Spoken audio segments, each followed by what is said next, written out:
दोस्तों, इस कहानी की शुरुआत में हम देखते हैं एक कपल को जो एक टैक्सी से अपने मामा के घर जा रहा था, क्योंकि उसके मामा ने उसको अर्जेंट बुलाया था।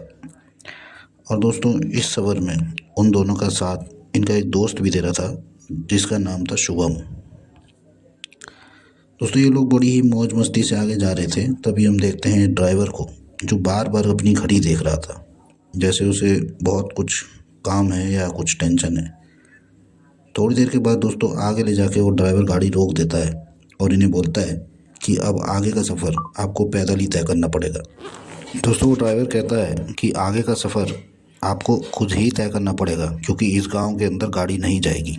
वो लोग बोलते हैं कि हमारे साथ लेडीज़ है, हमें प्लीज़ आगे छोड़ दो। लेकिन दोस्तों, वो ड्राइवर अपनी ज़िद पे ही अड़ा हुआ था। वो बोलता है कि आगे का सफ़र आपको खुद से ही तय करना पड़ेगा। और दोस्तों, वो इन तीनों को उतार कर वहाँ से अपनी गाड़ी लेकर निकल जाता है।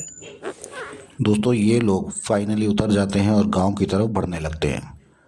तभी इन्हें आगे जाकर थोड़ी दूर के बाद बड़ी अजीब व गरीब चीज़ें दिखाई देने लगती हैं। जैसे एक पोस्टर लिखा हुआ था कि यहाँ किसी भी अनजान आदमी का आना मना है, 7 बजे के बाद यहाँ पे घूमना मना है, और अगर कोई इस गांव में अंदर आ गया तो उसका वापस जाना बहुत मुश्किल है। अब दोस्तों, ये सब देखकर इनको बहुत अजीब तो लग ही रहा था, लेकिन उसके बावजूद भी ये लोग हिम्मत करके उस गांव के अंदर एंटर कर जाते हैं। दोस्तों, ये लोग आगे घुस ही रहे थे गांव के अंदर कि तभी अचानक से कुछ औरतें इनको देख लेती हैं। और दोस्तों, वो औरत इनके पास आती है और इनके मुंह को कपड़े से ढकने लगती हैं, पता नहीं क्यों। तभी थोड़ी देर के बाद हम देखते हैं दोस्तों, वहाँ पर एक आता है ऑटो, और वो औरतें उनको जल्दी से ऑटो में बैठा देती हैं। और एक औरत उस ऑटो को चला रही होती है। अब ये इनको कहाँ लेके जा रही होती है इनको भी नहीं पता, लेकिन वो औरत ऑटो ऐसे चला रही थी जैसे मानो कुछ बहुत ही गलत होने वाला है। वो इतनी स्पीड में चल रही थी कि कुछ पूछो ही मत। दोस्तों, थोड़ी देर के बाद वो औरत एक सुनसान से रास्ते पर इनको ले जाती है और इनको उतरने को बोलती है। और सामने ही दोस्तों इनकी मामी का घर होता है। ये लोग उसको धन्यवाद करते हैं, उसको पैसे देते हैं, लेकिन वो औरत बिल्कुल भी पैसे नहीं लेती है और इन्हें बोलती है कि जल्दी से अपने घर में घुस जाओ। दोस्तों, ये घर के अंदर घुसते हैं, मामी दरवाज़ा खोलती है और ये तीनों लोग अंदर घर के एंटर कर जाते हैं। अब दोस्तों, ये तो हमें साफ पता लग गया था कि मामी ने इन लोगों को क्यों बुलाया था, क्योंकि इस गांव की एक परंपरा थी कि इस गांव में आकर कोई भी नया कपल अगर इस गांव में पूजा करता है तो उसके लड़का ही होता है। दोस्तों, इसी चक्कर में मामी ने इनको बुलाया था। दोस्तों, घर के अंदर एंटर करने के बाद वो पूछते हैं कि मामा कहाँ हैं। तो मामी बोलती है कि वो किसी दूसरे गांव में गए किसी काम से, 1 हफ्ते बाद ही लौटेंगे। अब तुम लोग आराम कर लो, रात बहुत हो चुकी है और रात को यहीं पर सो जाना, क्योंकि रात को निकलना सेफ नहीं है। तभी दोस्तों सीन कट होता है यहाँ से और हमें दूसरी जगह का सीन दिखाया जाता है, उसी गांव का, जिसमें एक आदमी अपने घर से बाहर निकलता है। और वो जैसे ही बाहर निकलता है दोस्तों, तो उसका सामना एक गुब्बारे वाली चुड़ैल से हो जाता है। दोस्तों, इस औरत के हाथ में इतने सारे गुब्बारे थे, लेकिन ये गुब्बारे हर आदमी के कटे हुए सर के थे। अब वो उसको देख के भागता है, लेकिन तभी वो गुब्बारे वाली चुड़ैल उसका भी सर काट के गुब्बारा बना देती है। दोस्तों, यहाँ से कहानी शिफ्ट होती है और हम देखते हैं अंजलि को, जो पिछली रात किसी सपने को देख रही थी और उसे बड़ी अजीब सी आवाज़ें आ रही थी। तब वो अचानक उठ जाती है और मामी उसके पास होती है, तो वो बोलती है कि ये शायद तुम्हारा कोई बुरा सपना होगा, और वो वापस से दोबारा सो जाती है। अब दोस्तों, तभी हम देखते हैं अगली सुबह, जहाँ राघव और उसका दोस्त दोनों बाहर जाते हैं चाय पीने के लिए। दोस्तों, वो चाय की ठेली पर चाय पी रहे थे और राघव को उसका दोस्त बोलता है कि तुम्हें कुछ अजीब सा नहीं लग रहा? यहाँ पर कोई भी आदमी नहीं है, हर काम में औरतें ही नज़र आ रही हैं। और दोस्तों, मज़े की बात ये कि वो सारी गांव की औरतें इन दोनों को ऐसे घूर रही थी जैसे उन्होंने कोई आदमी पहले देखा ही नहीं। यह सब देखकर राघव का दोस्त को बड़ा अजीब लग रहा था और वो उसको बोलता है कि यहाँ से भागो। अब जैसे ही वो भाग ही रहे थे दोस्तों, तभी उनके सामने एक पागल औरत आ जाती है और वो उन्हें बोलती है कि तुम दोनों आज ही मरोगे, हर हालत में आज दोनों की तुम्हारी मौत लिखी ही है। दोस्तों, जैसे तैसे ये दोनों वहाँ से बचकर भाग निकलते हैं और सीधा अपने घर जाकर रुकते हैं। दोस्तों अगले सीन में हमें दिखाया जाता है कि जब ये दोनों घर पहुंच गए थे तब राघव का दोस्त संतोष और उसकी बीवी सब कमरे में ही थे, लेकिन राघव के दोस्त को एक मामी के घर में एक कमरे से बड़ी अजीबोगरीब आवाज़ें आ रही थी। वो उसे देखने की कोशिश करता है, लेकिन राघव और उसकी बीवी वहाँ पर आ जाते हैं। तब संतोष बोलता है कि मैंने इस कमरे के पीछे कुछ ना कुछ आवाज़ सुनी है, इस कमरे के पीछे कोई तो है। लेकिन दोस्तों राघव बोलता है कि ये सब तुम्हारा वहम है, तुम यहाँ से चलो। और ये तीनों लोग पूजा करने के लिए जल्दी से वहाँ से निकलना चाहते हैं, क्योंकि जितनी जल्दी ये वहाँ से निकलेंगे शाम होते ही ये अपने घर पर टाइम पे पहुँच सकते हैं। दोस्तों ये मंदिर जाने की तैयारी कर ही रहे थे कि तभी मामी घर में आ जाती है। उन्हें बोलती है कि आज का मुहूर्त पूजा के लिए ठीक नहीं है, क्योंकि पंडित जी ने बोला है कि आज के दिन पूजा नहीं हो सकती, मुहूर्त अच्छा नहीं है। तब दोस्तों इसका मतलब अब इन्हें एक दिन और इस घर में रुकना पड़ेगा। दोस्तों यह सब चल ही रहा था कि तभी कहानी शिफ्ट होती है और हमें दिखाया जाता है संतोष को, जो अभी भी उस दरवाजे के पीछे की आवाज़ को सुनना चाह रहा था और देखना चाह रहा था कि आखिर वहाँ पे है कौन।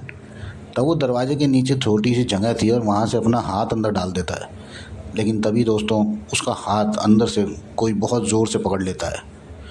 और यह सब देखकर संतोष बहुत डर जाता है और चीखने चिल्लाने लगता है। चीखते चीखते दोस्तों वो वहाँ से किसी तरह अपनी जान बचाकर भागता है। और दोस्तों भागते भागते वो घर के बाहर निकल जाता है। अब राघव नहीं संतोष ने घर से बाहर तो निकल गया, लेकिन इसने बाहर निकलकर बहुत बड़ी गलती कर दी दोस्तों, क्योंकि वो गुब्बारे वाली चुड़ैल भी बाहर से निकल रही थी। अब वो शायद इसको भी गुब्बारा बना देगी। दोस्तों राघव ये सब देखकर अपने दोस्त को बाहर देखकर उसको ढूंढने की कोशिश करता है, लेकिन जब वो बाहर झांकता है तो वो देखता है कि उस गुब्बारे वाली चुड़ैल ने उसके दोस्त संतोष को गुब्बारा बना दिया। जैसे ही दोस्तों वो चुड़ैल वहाँ से जाती है, राघव उसको ढूंढने के लिए घर से बाहर निकल जाता है और पीछे से उसकी बीवी भी आ जाती है। अब दोस्तों जैसे ही राघव अपने घर वापस जा रहा था, लेकिन उससे ही पहले उस चुड़ैल ने राघव को भी अपना निशाना बना लिया और देखते ही देखते दोस्तों राघव भी गुब्बारे के अंदर तब्दील हो गया। यह सब देखकर दोस्तों राघव की बीवी बहुत ही दुखी हो गई, चिल्लाने लगी, लेकिन उस बेचारी के हाथ में करने को कुछ भी नहीं था। और तभी हम देखते हैं दोस्तों मामी को, जो उसको घर के अंदर लेके जाने लगी और उसे बोलती है कि अब तेरा राघव कभी भी इंसानी रूप में वापस नहीं आएगा। और वो दोस्तों उसको जैसे तैसे घर के अंदर ले जाती है। तभी हमको दूसरे सीन में दिखाया जाता है दोस्तों कि राघव का मामा एकदम से वहाँ पर आ जाता है। अब दोस्तों आप लोग सोच रहे होंगे कि ये मामा एकदम से कैसे आ गया।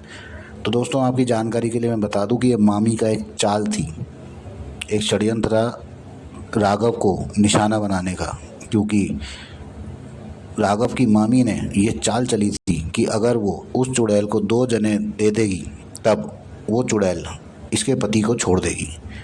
और यह सब सुन के दोस्तों राघव की बीवी बहुत ही गुस्सा होती है और मामी को खूब भला बुरा सुनाती है। दोस्तों मामा अपनी सारी बीती बातें बताता है राघव की बीवी को, क्योंकि वो दरअसल में पहले एक वैद्य था। अब दोस्तों ये गुब्बारे वाली चुड़ैल किसी और गांव में थी, जहां पर असल में कोई ना कोई बीमारी वहां चलती ही रहती थी अजीबोगरीब, और ये उनका इलाज करने जाता था।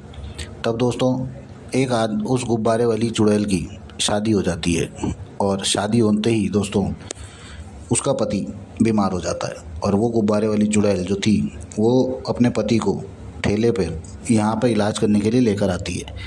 लेकिन दोस्तों ये वैद्य जो है ये पूरे गांव के दिमाग में एक बात डाल देता है कि इस आदमी के शरीर में बड़ी भयानक बीमारी पल रही है, इसका कोई इलाज मत करना, नहीं तो ये बीमारी तुम्हारे भी आ जाएगी। अब दोस्तों उसका पति उसके सामने बिलख बिलख कर मर गया। तभी दोस्तों उस गुब्बारे वाली चुड़ैल ने इस गांव को श्राप दिया कि इस गांव में अब कोई भी खुशी से नहीं रह सकेगा और ना ही किसी का सुहाग ही बचेगा।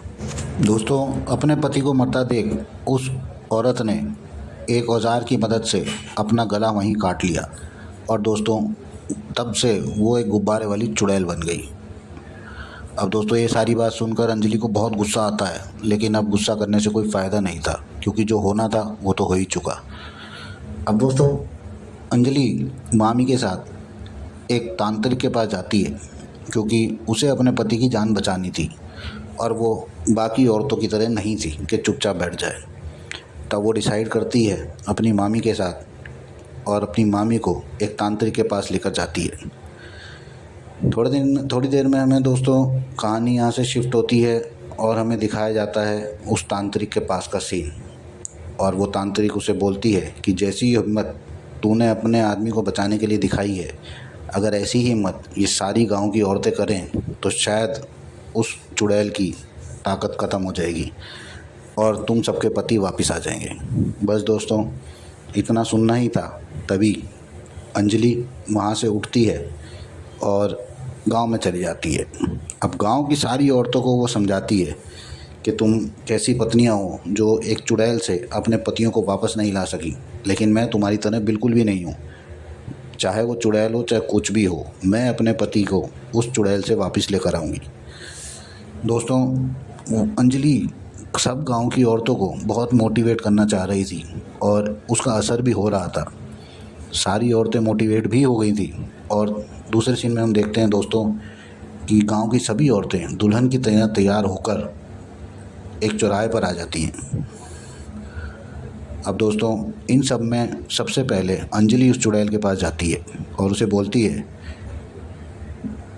कि तुम्हारे साथ जो हुआ वो तो गलत था, लेकिन उसकी वजह से तुम पूरे गांव के आदमियों को मार दो, ये कोई इंसाफ नहीं। तब वो गुब्बारे वाली चुड़ैल बोलती है कि मुझे जो करना था मैंने किया और ज़्यादा यहाँ से बोलने की ज़रूरत नहीं है, नहीं तो मैं तुझे भी मार डालूँगी। दोस्तों गुब्बारे वाली चुड़ैल उसकी मदद करने के लिए बिल्कुल मना कर देती है। तभी हम देखते हैं धीरे धीरे दोस्तों सारी की सारी गांव की औरतें वहाँ पर आने लगती हैं और उस चुड़ैल के पास बढ़ने लगती हैं। अब दोस्तों इन सारी औरतों को देखकर चुड़ैल की शक्तियाँ कमज़ोर होने लगती हैं और दोस्तों देखते ही देखते वो वहाँ से गायब हो जाती है। चुड़ैल के गायब होने के साथ साथ ही दोस्तों इन सभी औरतों के पति गुब्बारे से कन्वर्ट होकर वापस इंसान बन जाते हैं और दोस्तों गांव पूरी तरह नॉर्मल हो जाता है। और ये सब हुआ तो सिर्फ अंजलि की वजह से, क्योंकि उसने अपनी हिम्मत दिखाई। दोस्तों कहानी पसंद आई हो तो वीडियो को लाइक ज़रूर करना, चैनल को सब्सक्राइब ज़रूर करना, ताकि मैं आपके लिए और ऐसी वीडियो ला सकूं। तब तक के लिए बाय बाय, टाटा।